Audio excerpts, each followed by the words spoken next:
नमस्कार, मैं हूँ प्रशस्ति तिवारी। आप देख रहे हैं दैनिक द टाइम्स न्यूज चैनल। चलते हैं आज की खास खबर की ओर। कैसे लोक जनशक्ति पार्टी को और हमारे गठबंधन को एक ऐतिहासिक जीत बिहार के विधानसभा चुनाव में मिली है। यकीनन मेरी पार्टी के लिए भी ये बड़ी बात है। जिस तरीके से पार्टी के 19 विधायक जीत कर आए, जिसमें से अभी कल 2 विधायकों ने बिहार मंत्रिमंडल में शपथ लेने का काम किया। मैं ये मानता हूं कि पार्टी का संघर्ष, पार्टी के हर एक नेता कार्यकर्ता का परिश्रम आज सफल हुआ और ये यकीनन मेरे नेता, मेरे पिता आदरणीय रामविलास पासवान जी के आशीर्वाद के बिना नहीं हो सकता था। आज मैं मानता हूं कि ये जीत मेरे नेता आदरणीय रामविलास पासवान जी के विचारों की है। ये जीत उनके सिद्धांतों की है। जिस राह पर हमारे नेता ने हमें चलना सिखाया, आज उसी राह पर आगे चलते हुए जिस तरीके से पार्टी नई ऊंचाइयों तक पहुंची है, यकीनन मेरे नेता, मेरे पिता आदरणीय रामविलास पासवान जी जहां कहीं भी होंगे खुश होंगे, आशीर्वाद दे रहे होंगे। बिहार की जनता ने ये बड़ा जनादेश मेरे प्रधानमंत्री आदरणीय नरेंद्र मोदी जी के सोच को दिया है, मुख्यमंत्री नीतीश कुमार जी के अनुभव को दिया है, चिराग पासवान के बिहारी फर्स्ट को दिया है, उपेंद्र जी मांझी जी के मजबूत समर्थन को दिया है। जितनी बड़ी, जितनी प्रचंड ये जीत है, उतनी ही बड़ी अब जिम्मेदारी भी हम लोगों के ऊपर है।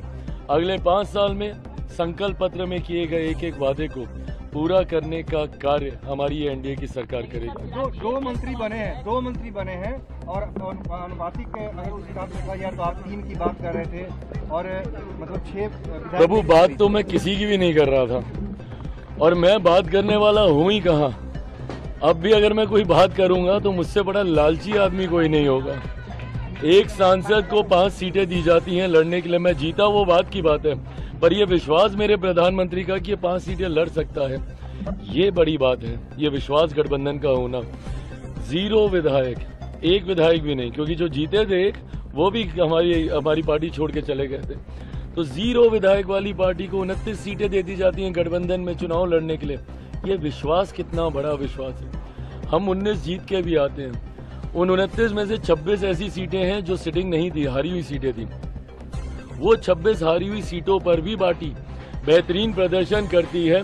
जहां 19 में से 3 सिटिंग तो हम लोगों ने जीत के वापस दी, बल्कि हम लोगों ने 16 ऐसी सीटें भी गठबंधन को जीत कर दी जो इससे पहले गठबंधन लंबे समय से नहीं जीता था। और कुछ सीटें ओबरा जैसी तो ऐसी हैं जहां पे एनडीए कभी जीता ही नहीं था।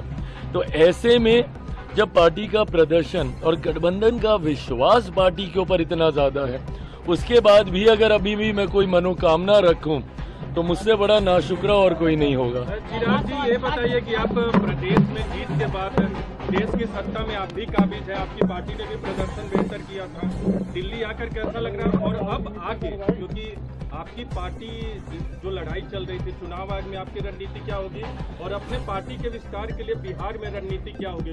देखिए, मेरी पार्टी के लिए यकीनन प्राथमिकता बिहार है, पर आज की तारीख में पार्टी एक्सपेंशन मोड में भी है। जिस तरीके से विभिन्न अलग अलग राज्यों में पार्टी धीरे धीरे अपने फुटप्रिंट्स, अपने पांव पसारने का प्रयास कर रही है, परिणाम स्वरूप नागालैंड में हम लोग के 2 विधायक हैं, झारखंड में हम लोग 1 सीट पे चुनाव लड़े, 1 सीट हम लोगों ने जीतने का काम किया। ऐसे में आने वाले दिनों में पार्टी विस्तार करते हुए हम लोग उत्तर प्रदेश में चुनाव 2027 में आने वाले हैं, उसकी तैयारी पार्टी करने जा रही है। पंजाब में उसी साल चुनाव होंगे, उसकी तैयारी करने जा रही है। यकीनन पार्टी की एक भूमिका सहयोगी दल होने के नाते बंगाल के चुनाव में भी होगी, असम के चुनाव में भी होगी। तो धीरे धीरे पार्टी अपने विस्तार को भी स्वरूप दे रही है, पर एट द सेम टाइम क्योंकि सेंटर और स्टेट में हमारी सरकार है और ये डबल इंजन की सरकार है, तो ऐसे में बिहार फर्स्ट, बिहारी फर्स्ट जिस लक्ष्य के साथ हम लोग निकले हैं, उसको भी अगले 5 साल में उसका भी एक अधिकांश हिस्सा बिहार में धरातल पर दिखने लगे। इस दिशा में भी मेरी पार्टी के तमाम मंत्री, तमाम विधायक आने वाले दिनों में बिहार में कार्य करने का प्रयास करेंगे।